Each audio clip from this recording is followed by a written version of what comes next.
ازيكم يا حبايبي، عاملين ايه؟ النهارده بقى هنعمل مع بعض الحلوه الخطيره اللي انتوا شايفينها دي.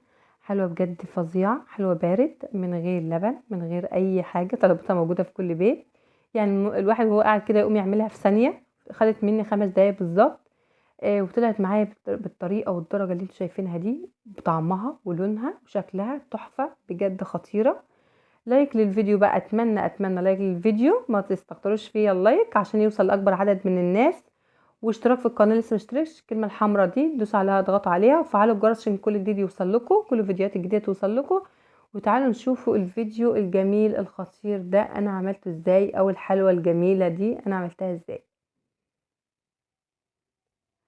معايا حوالي نص كيلو من الفراولة، انا هاخد منه كوبايتين بس من العصير ومعايا حوالي 5 معالق من النشا. وده لبن جوز الهند اللي في الطبق التاني، ده لبن جوز الهند. هبتدي اضرب الفراولة في الخلاط، شوية مية كده حلوين كده على الفراولة. طبعا العصير ملهوش يعني نسب او ليه كمية، حسب رغبتكم في العصير. عصير عادي خالص او خفيف مش تقيل، لان انا هعمله مهلبية فمش حابة ان هو يبقى تقيل، حابة يبقى خفيف عشان النشا يمسك فيه اكتر. انا حطيت الكمية اللي انا عايزاها، حوالي 3 كوبايات من العصير الفراولة، وعليهم 3 معالق من النشا او 4 كمان. يعني النشا كل ما تحطي في النشا اكتر ما تكتريش قوي، يعني انا حطيت حوالي 4 معالق. كل معلقة كنت احطها ادوبها كويس. يعني انا حطيت حوالي 3 كوبايات من العصير الفراولة، عليهم 3 معالق هرميين من النشا.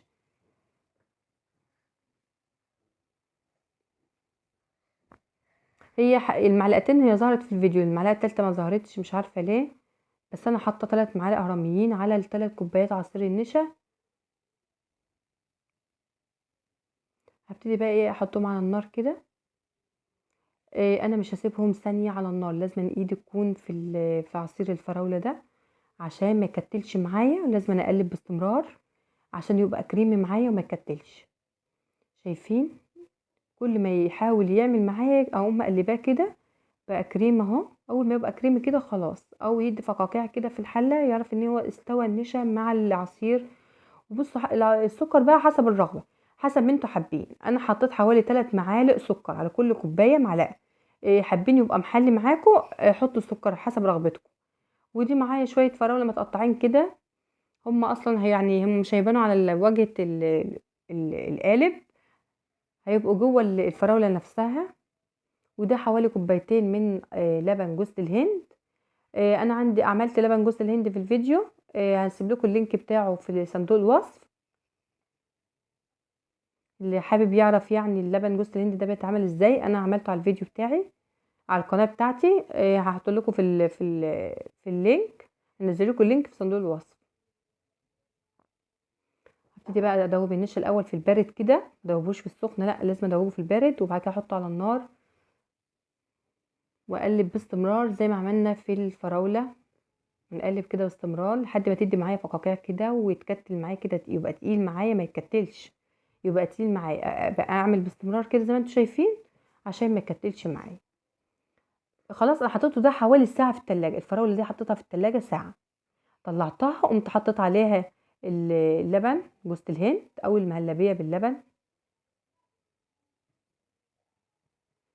يعني الطبقه الاولانيه حطيتها في التلاجة ارتاحت شويه خالص، وبعد كده حطيت الطبقه التانية. انا حطيتهم حوالي 3 ساعات في التلاجة.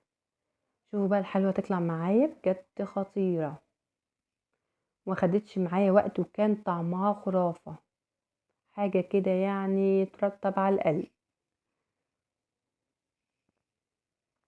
بجد جربوها واكتبوا لي في التعليقات لو جربتوها وطلعت معاكم حلوة. جربوا اكتبوا لي في التعليقات تعليق حلو كده. عندكم بقى رشة جوز الهند كده، رشوا عليها جوز الهند. حابين تزوقوا اي حاجة عندكم مفيش مشكلة، الموجود عندكم زوقوا بيه. حابين تسيبوها كده مفيش مشكلة برضو. شوفوا يعني عاملة زي ما تكون جيلي في ايدي. بجد فظيعة فظيعة بجد، وكان طعمها خطير. ما تستخسروش فيا يا جماعة اللايك للفيديو واشتراك في القناة لسه ما اشتركش. شايفين الجمال؟ بجد تحفة. بألف هنا وشفا يا حبايبي اللي عملها. جميلة جدا، انا قطعت لكم قطعة منها عشان تشوفوا سمكها وتشوفوا لونها من جوه عامل ازاي. حاجة كده خرافة. الطبقة البيضة دي انا مش عارفة هي ظاهرة عندكم، انا عاملة الطبقة البيضة مع الطبق فمش باينة، بس هي كانت خرافة بجد.